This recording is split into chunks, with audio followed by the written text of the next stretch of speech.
Welcome. Today I want to talk to you about sugar. You've probably heard a lot of buzz about sugar and why we should cut it out of our diets.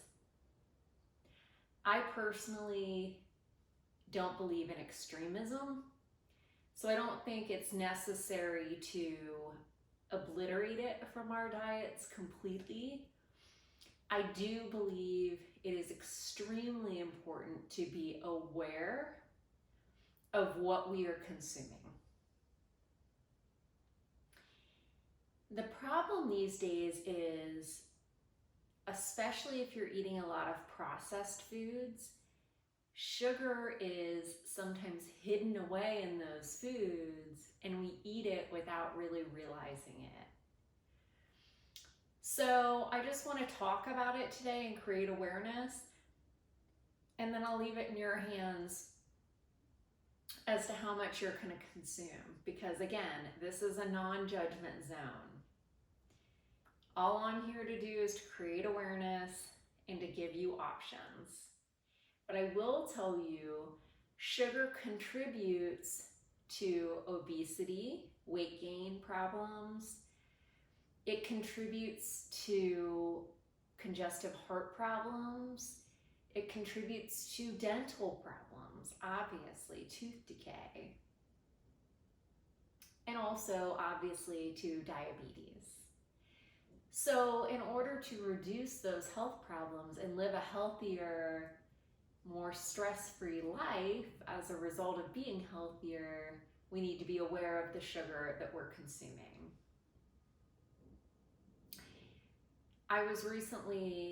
This recently came all to my awareness, by the way, through an article that I read, and I was really blown away because I naturally do not have a sweet tooth, but I completely empathize with those who do. I naturally gravitate towards salty foods, so I'm more of a chip girl than a candy bar girl. Every now and then I'll get a sweet craving, but not daily. I gave up soda drinking a long time ago. I drink a lot more water, sometimes tea, and I just, I do desserts on special occasions. I like my birthday cake. Carrot cake's my favorite. I like creme brulee at a fancy restaurant. But some people just really, really have that deep yearning and craving. And that's because sugar, carbohydrates, and fat are all those comfort foods. And the problem is the brain can't shut it off. Once we eat it, the body wants more and more and more.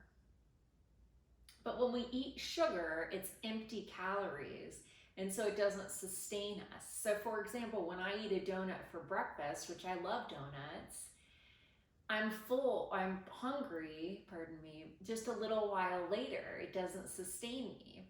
So I will sometimes get my craving for donuts fulfilled by eating it for dessert at night instead of eating it for breakfast, because I'm already filled by my dinner. I don't have to worry about it holding me over. I'm just eating it as a sweet reward at the end of the day. The reason processed foods have so much sugar and salts, by the way, in them is because sugar is a natural preservative. It prevents microbial growth by reducing water activity through dehydration. So it extends the shelf life. Foods high in sugar can be stored longer because of this. So pay attention to that. Pay attention to your labels. It's very interesting. So, how much sugar are we supposed to consume in a day? Men, because their body sizes are typically a little larger than women, can have a little bit more. So men are supposed to have a maximum of 9 teaspoons, which sounds like a lot, but I'll get there in a moment. It's really not. Or 36 grams of sugar a day.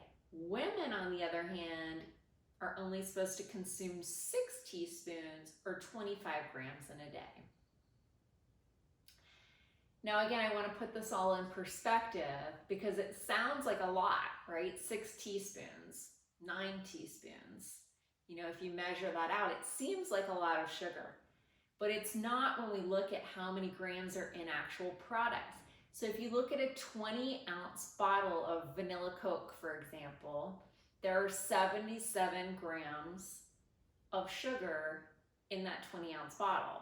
You can easily drink that at lunch. Some people drink it for breakfast if you're not a coffee drinker. So you're already well over your daily allowance, and that's without eating a midday candy bar, an evening bowl of ice cream, a cookie as you walk through the kitchen, right? So you can see how this adds up. One average chocolate chip cookie has approximately 14 grams of sugar. So again, ladies can have 25 grams. Men can have 36 grams. If one cookie is 14 grams, how often do we eat just one? I don't. If I'm gonna have a cookie, I'm gonna have at least 2, usually 4. Usually a little stack. So again, how this adds up. So today I have just a little gathering of items I grabbed out of my pantry just to go through and again create more awareness. So over the holidays, these Ghirardelli peppermint bark squares were one of my go-to treats to satisfy my sweet cravings. They have great texture and I just love them. These bad boys have, I'll just take off my glasses to read the label. They have 19 grams of sugar per serving, but their serving size is 3 squares. I usually only eat 1 square per evening. But you can see 19 grams is almost the max of what I'm allowed to have per day. And that's assuming none of the other recipes that I made that day had any sugar. So for example, if I make an Italian pasta sauce, that's gonna have at least a little teaspoon of sugar in it. So again, awareness. I'm starting with the obvious ones first. So my Kind dark almond chocolate protein bars. So these have 10 grams of sugar per bar. So even items that we think are really healthy have a relatively high amount of sugar. 10 grams out of my 25 that I'm allowed to have for the day, that's nearly half of my sugar intake for the whole day in one protein bar. My nature version of Wheat Thins, crackers, right? Even a savory item has sugar in it. Now it's relatively low. It only has 3 grams of sugar. But again, you see how this stacks up. And finally, here we have Annie's certified organic, relatively healthy. Again, a savory item, mac and cheese. And it has 5 grams of sugar.